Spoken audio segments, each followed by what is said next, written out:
Hi, my name is Adam Alderson. I'm a student of Professor Dr. Mario Guzman, and I finished watching I Know This Much Is True, which was extra credit assigned to me by him at the end of the semester. So I Know This Much Is True. It's about a family, the Birdsey family. And in this family, there are two twin brothers, Dominic Birdsey and Thomas Birdsey. Thomas Birdsey suffers from schizophrenia, and Dominic Birdsey, he does not.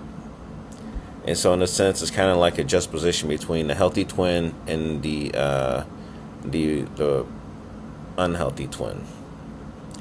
And so, to determine that Thomas has schizophrenia, I was able to identify some of the criteria for schizophrenia, which is two or more of the following should be present for a portion of at least 1 month. And of these symptoms, that would be delusions, hallucinations, disorganized speech, grossly disorganized behavior, or negative symptoms. In the very first episode, Thomas Birdsey suffers from a type of nihilistic delusion, or at least what appears to be so, and he cuts off his own hand. This is very abnormal to other people, and Thomas is taken to a strict mental health facility as a result of his actions.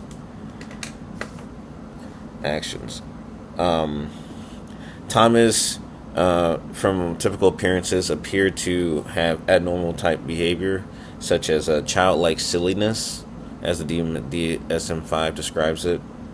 When he's in an argument, when Dominic Birdsey's yelling at him, he climbs into the back seat and starts pouting, wanting to go to McDonald's. And then he becomes so upset that he even gets out of the car and run across a busy highway, potentially, killing himself out of, in the heat of the moment. So, and Thomas also dresses kind of like a child as well, showing that, like, mentally he hasn't like gone through the maturation phases typical of a person due to his mental health problem.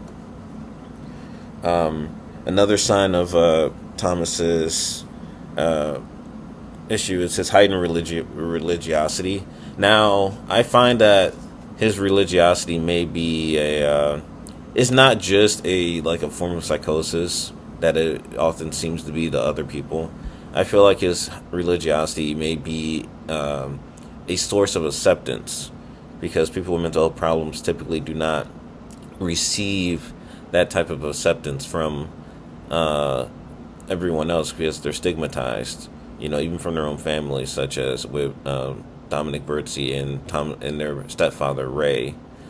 So I feel like Thomas refers to Jesus Christ as a savior who loves him very often, and yeah, that becomes a part of his delusions. But at the same time, I feel like that is a very logical thing for anyone to do who doesn't feel accepted by the world or society they live in. So I feel like his religiosity is also very protective of him in his state. Thomas also suffers from persecutory delusions, where he believes things are out to get him, such as he believes that there was beetles in his beans, that the nurses are trying to poison him, that the voices in his head are telling him watch out for spies. His beliefs make him worry about himself in a heightened state, but they also make him worried about his family members in a heightened state. He's worried about Ray. He's worried about Dominic. He's worried about his mom.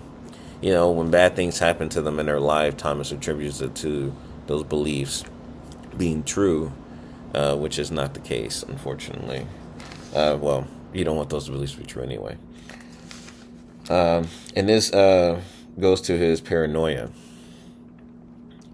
But I want to go back to the religiosity thing. One thing that Thomas also showed is delusions of grandeur, which is what his high religiosity may make him feel like he's a special chosen servant of God in some sense, and so that could be taken as delusion of grandeur, or it could be taken as him doing his best to accept the the Christian spirit, and do his best to care for those he loves.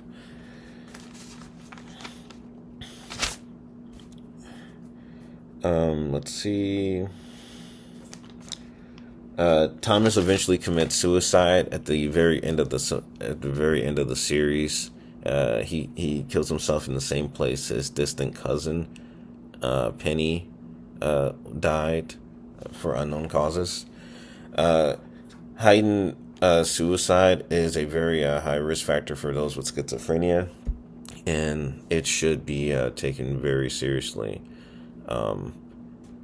Problem, for the family members and the loved ones of that individual.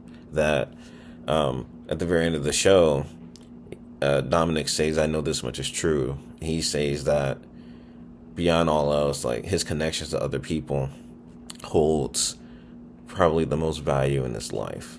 It's like up there with believing in God for some people, and I think this is true. Like, he's right, he's correct. Thomas' disorder may have been unpreventable. It may, nature nurture. We're not sure, but what we do know is that having people accept him, having people love him, having people treat him with dignity and respect, regardless of his mental health problem, would have made things much better for him. It would have lessened the severity of his symptoms and his disorder, rather than being put in places where he was potentially sexually abused, lied to, made to do things against his will. So I hope that people who watch this show take into account that no matter what seems like fate or what seems like fate or in someone's control, to always treat them with kindness, love, and respect, and to accept those for who they share a deep and intimate connection with, and never give up on them.